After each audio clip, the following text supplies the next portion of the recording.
é isso aí. Hoje nós vamos trabalhar o 2 Reis, capítulo 20, e do 1 até o 7. Tá? E todo mundo sabe que todo texto ele tem um contexto, e aí que está o grande problema nosso, entender esse contexto, né? A gente tentar não interpretar equivocadamente. O tema hoje é as nossas histórias nos arquivos de Deus. Vamos falar? As nossas histórias nos arquivos de Deus. 2 Reis 20, do 1 ao 7. Todo mundo tem uma história. Quem não tem? Ao nascer, nós já temos ali a história, né, começando. Na verdade, antes do nascimento, nós temos já uma história na gestação, né? Na verdade, antes da gestação, a gente tem uma história com os nossos pais. Tá? E, na verdade, antes dos nossos pais, nós temos uma história com os pais dos nossos pais. Com os sonhos que eles tinham de ter filhos, e aí, netos e tal, e vai embora. História não falta. O grande problema nosso é construir uma história realmente boa diante de Deus, aos olhos de Deus. Esse é o nosso grande desafio. Ezequias, o rei aqui, lá 728 a 686 a.C.,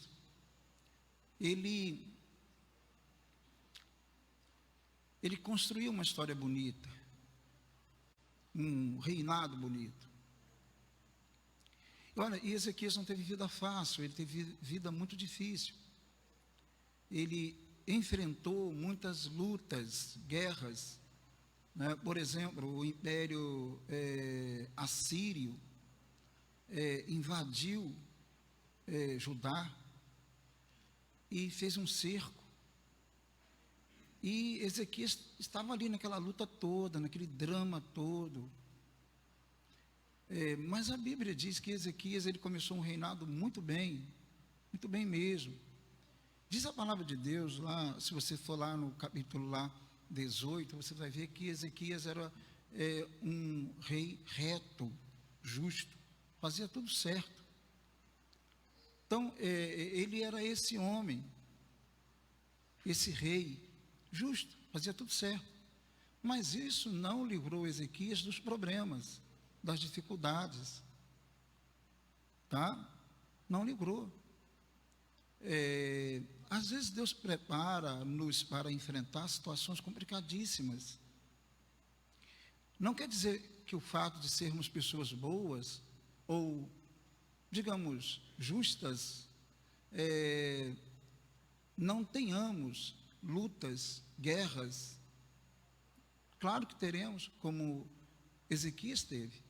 Então ele enfrentou uma grande guerra, uma guerra interna, porque primeiro ele teve que resolver os problemas, as demandas do seu reino, porque o seu reino estava lá caminhando para a idolatria. Então Ezequias tinha que resolver esse problema interno. Às vezes nós temos que resolver problemas internos, não só em nossa família, mas internos dentro da gente. Às vezes nós estamos em guerra conosco mesmo. Porque a derrota nossa, ela não começa no campo externo, ela começa no campo interno, dentro da gente. E às vezes nós queremos vencer certas coisas, vencer certos vícios, vencer certos, sei lá, prazeres carnais, seja o que for, e nós não conseguimos. Estamos em guerra conosco. Mas nós sabemos que nós precisamos sair dessa situação e vencer. E é claro que o único jeito é chamar Deus para fazer companhia, nos ajudar, porque senão não dá certo, a gente não consegue. Então nós temos as nossas guerras internas, como Ezequias tinha suas guerras internas consigo, né, com a sua família e com o seu reino. E além desses problemas internos, ele tinha a questão da guerra externa, que é uma invasão de um império estrangeiro para tentar dominar Judá, destruir Judá, acabar com Judá. O Império Assírio era um império muito cruel, cruel mesmo. Ele entrava nos lugares, ele arrancava a cabeça das pessoas, degolava, né? E ele, as mulheres grávidas, ele rasgava, né, suas barrigas e tirava os seus filhos, claro, mortos. E então esse era o Império Assírio. E era muito poderoso, porque diz a palavra de Deus que o Senhor fez com que morresse 180 mil soldados assírios. Olha bem, um exército de 180 mil pessoas, no mínimo. E Deus os destruiu. Claro, tudo à mão de Deus, o poder de Deus.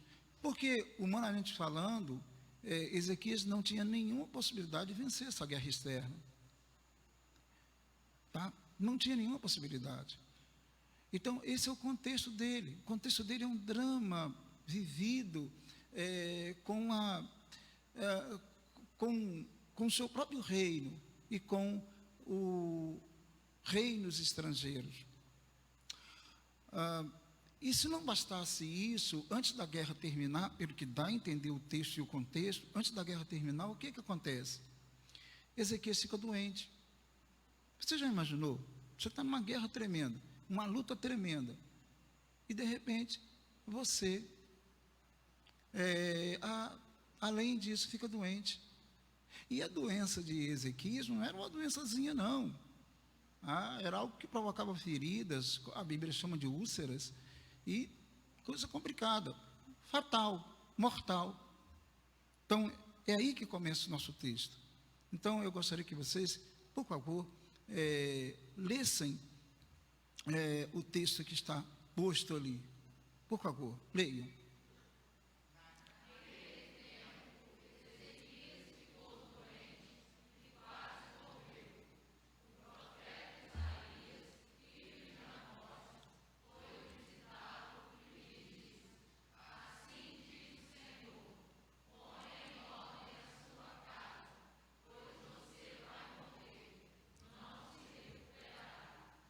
Olha bem, então naquele tempo, quando fala naquele tempo, naqueles dias, está dizendo assim, naqueles dias dessas guerras, dessa invasão do Assírio, do Império Assírio, tá? Não pode permanecer lá. Pode permanecer lá no verso 1, pode deixar lá isso. Naquele tempo ali refere-se a isso, tá? Quer dizer, nesse período de guerra, de invasão, ele ficou doente. Já pensou? Acontece algo na sua vida, que você está vivendo um drama terrível, de repente, alguém na sua casa fica doente. Tá? Já imaginou que situação? Ele está vivendo essa situação aí, caótica, e ele fica doente. Como que um homem consegue ter cabeça agora? Como que uma pessoa consegue ter cabeça? Gente, com toda sinceridade, eu peço a Deus na minha vida duas coisas. Uma, que eu não saia da presença dEle, que Ele permaneça comigo. E a segunda, que eu tenha saúde. O que mais eu quero da minha vida? O que mais eu poderia querer da minha vida? Porque se faltar saúde, o que eu vou fazer? Vou trabalhar? Vou andar? Não vou, não tem como. Quanto mais uma doença dessa, fatal. Então, duas coisas eu peço na minha vida: que eu ande na presença dEle e que eu tenha saúde. No mais, no mais está tudo bem, está tudo ótimo. Vamos levando. Se tem um pouquinho de dinheiro, ou um pouquinho mais, geralmente é menos, mas não importa.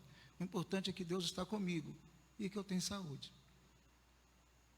Mas se faltar saúde, que não falte Deus. Amém? Se faltar saúde, que não falte Deus. Porque eu posso viver sem saúde e até morrer, mas eu não posso viver sem Deus. Isso é impossível. Bom, Ezequias diz ali, o texto diz, né? Isaías foi visitá-lo. Isaías era o profeta da corte, né? Tinha acesso ao trono. Bom, diz assim: assim diz o Senhor, ponha em ordem a sua casa, pois você morrerá, não se recuperará. Bom, fatal, doença fatal. Põe em ordem a sua casa ali, e muitos ficam interpretando, achando que está falando a questão da família, porque Ezequias não era um bom pai, não era um bom esposo. Parece que nada disso, até porque também o seu filho Manassés só vai nascer depois, 3 anos mais ou menos depois que ele tem essa doença, que ele é curado. Como diz lá, é só você ler lá o capítulo 2 Reis 21, você vai ver, ó. Tinha Manassés 12 anos, quer dizer, depois que Ezequias foi curado, Manassés vai nascer 3 anos depois, e aí é quando ele começa a reinar. Manassés, no caso, tem 12 anos, ou seja, depois que ele foi curado, porque Deus deu para Ezequias 15 anos de vida, mais 15 anos de vida. Na verdade, Manassés é um bônus, né? Mas Manassés foi o pior rei, um dos piores, se não o pior rei de Israel. Foi terrível, terrível, terrível, né? Alguns diriam que seria bom se ele não tivesse nascido, mas deixa para lá. Bom, essa é a questão então aí. Ele fica doente, põe a sua casa em ordem. Talvez aqui no hebraico a ideia seja dê ordem à sua casa. Nesse sentido de colocar em ordem as situações domésticas, inclusive em relação ao trono dele, porque ele ia morrer, quem ia ficar? Se Manassés assumiu, depois que ele foi curado, 12 anos, né? Ele assumiu com 12 anos, então, quer dizer, ele não tinha filhos, pelo que dá a entender, até ali. Então, ele tinha que deixar bem claro a situação doméstica ali e saber quem iria realmente assumir o trono, tá? Alguém tinha que assumir o trono ali, tá? Mas esse é outro detalhe e não é o nosso foco aqui, tá? Só estou dizendo que realmente as pessoas querem trabalhar esse texto como se fosse questão que Ezequias não era um bom pai e tal, não era um bom esposo, que tinha que colocar sua família em ordem, que a família estava desorganizada, desestruturada, e não parece ser isso aqui, tá? Pelo menos não no texto. Bom, olha lá o verso 2 agora, leiam, fazer o favor. Verso 2.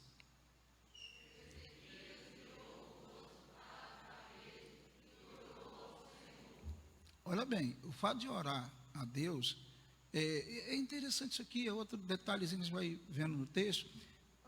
Você pode orar deitado, você pode orar de joelho, você pode orar, você pode orar, sei lá, orar, o modo que você vai orar, o estado, a posição física, é o de menos. O importante é que você faça isso com sinceridade. E isso é que é o importante, tá? Faça com sinceridade. Quando você se colocar diante de Deus, faça com sinceridade como Ezequias fez. Ele fez com sinceridade. Vamos ver agora o outro verso.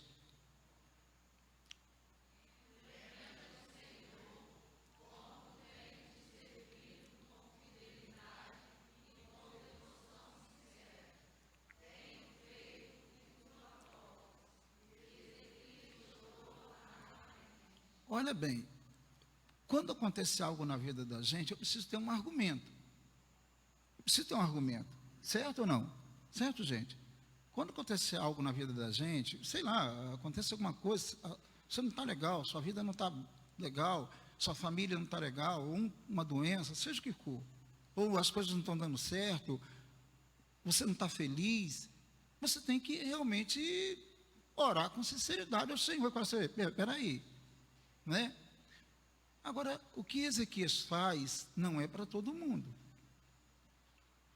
Quem tem coragem de pedir Deus para mexer nos arquivos dele?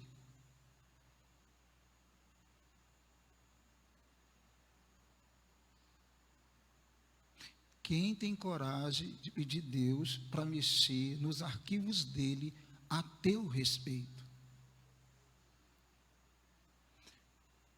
Vem cá, Deus, eu estou passando por essa situação.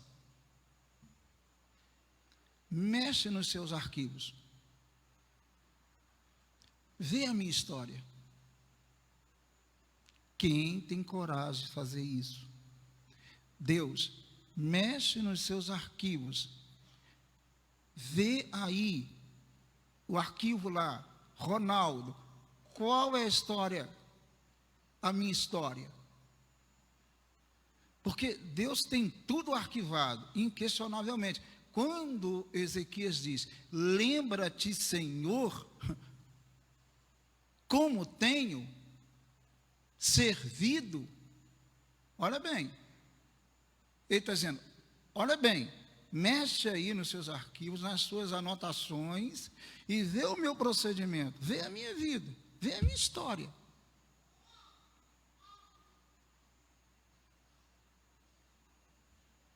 Ele já, aí, quando ele fica doente, parece que ele tem 14, 15 anos de reinado. O que ele faz logo que ele chega no reinado dele? Começa a limpar o seu reino da idolatria. É isso que ele começa a fazer. Olha bem, olha o arquivo dele. A Bíblia diz que ele é reto, que ele andou segundo lá o procedimento de Davi. Um homem reto, um homem justo. Chega no reino, começa a limpar, tirar a idolatria. Começa a visitar os altos, né, os montes lá, com aquele aparato idólatra, né, pagão. Ele começa a limpar aquilo tudo. Quebrar os ídolos. Ele manda quebrar a serpente de bronze lá, aquela serpente lá do deserto, do tempo de Moisés, porque o pessoal estava adorando. Ele manda quebrar aquilo. Inquestionavelmente, Ezequias tem um arquivo bem interessante, uma biografia bem interessante. Poderia ser também isso mesmo. Senhor, puxa aí, vê a minha biografia, vê a minha bio. Agora está muito isso no Instagram, não está? A bio, né? Não está na biografia, bio, né? Olha a minha bio aí, Senhor. Dá uma olhada na minha bio. Hã?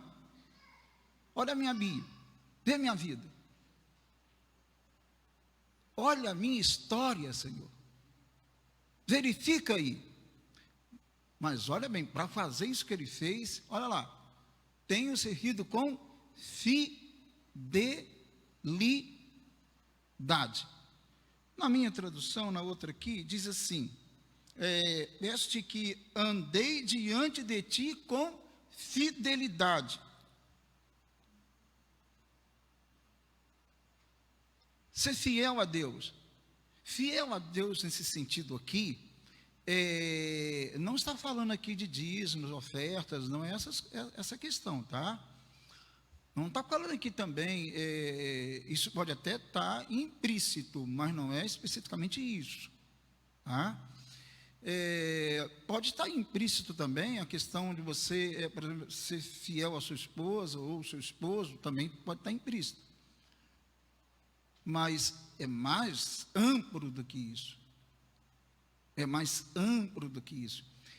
E é mais no sentido de, Deus, eu não virei as costas para ti. Eu não adorei outros ídolos. Eu não troquei a tua glória por nada nesta vida. Eu não deixei de te adorar. Por mais que surgissem propostas, eu não deixei de te adorar, de ser fiel a ti. Porque fidelidade aqui está muito ligado a esse negócio de você ter o coração só de Deus, só para Ele.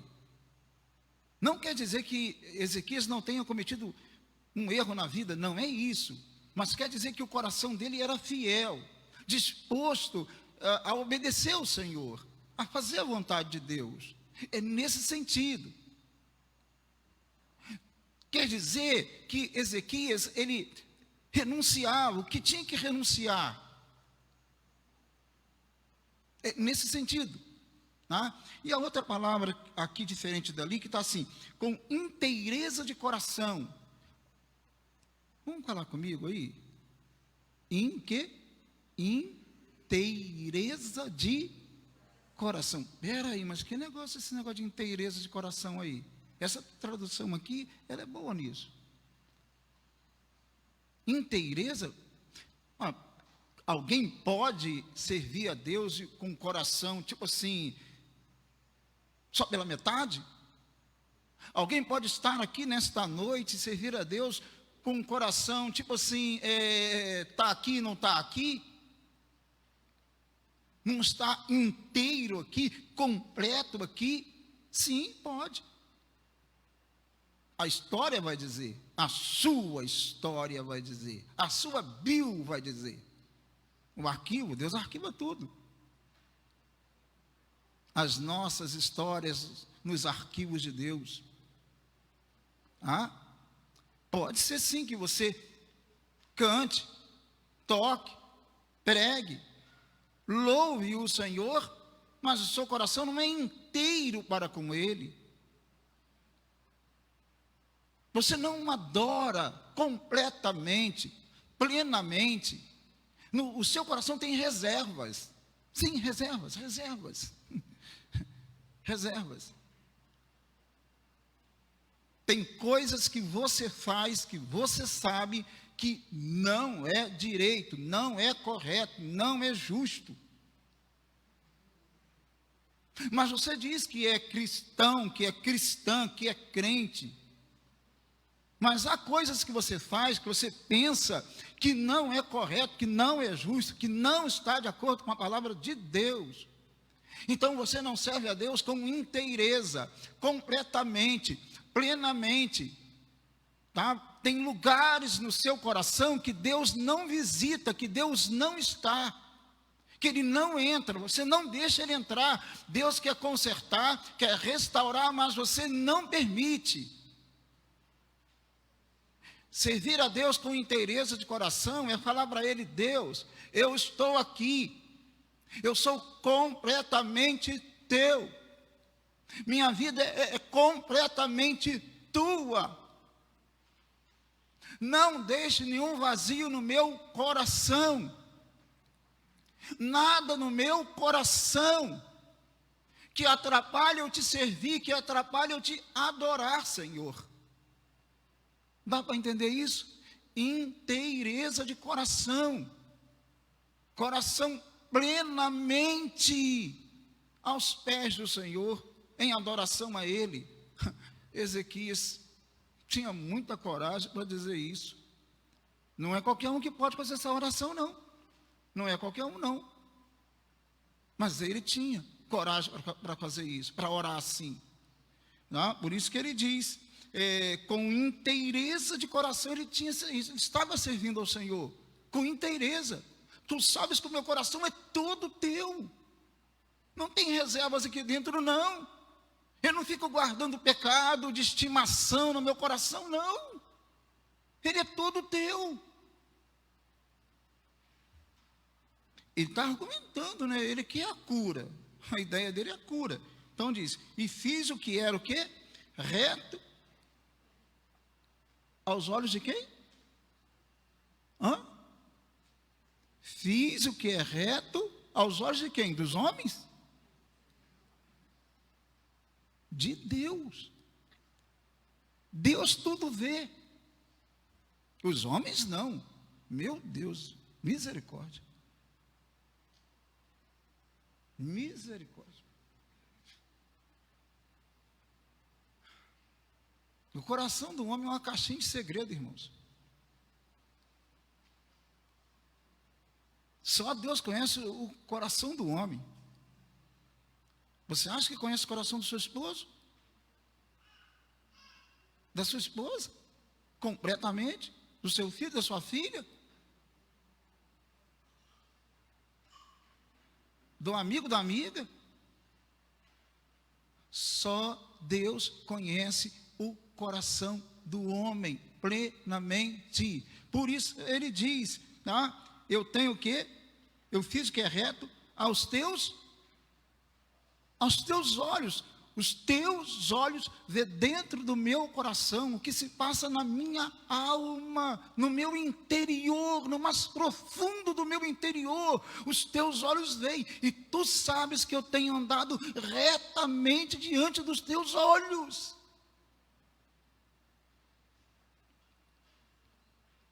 Então, Deus podia olhar para o coração dele e falar assim: oh, esse coração não tem adultério.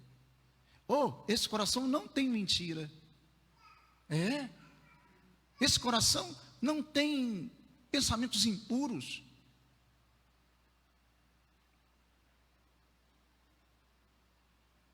Inteireza de coração. Meu irmão, minha irmã, sirva a Deus com inteireza de coração. Para terminar então, aos teus olhos, e chorou o quê? E chorou? Amargamente. Depois desse argumento, aí todo mundo já conhece a história, sabe o que aconteceu, né? Isaías falou, nem bem Isaías chegou lá no meio da cidade, no centro da cidade, Deus fala com Isaías: volta lá porque eu vou curar aquele homem. Depois de um argumento desse, o homem é muito corajoso. Ele falou, ele teve a ousadia de mandar eu olhar aqui, os arquivos aqui, ó. Que homem faz isso? Lembra-te, Senhor, como tenho te servido, com fidelidade, com inteireza de coração.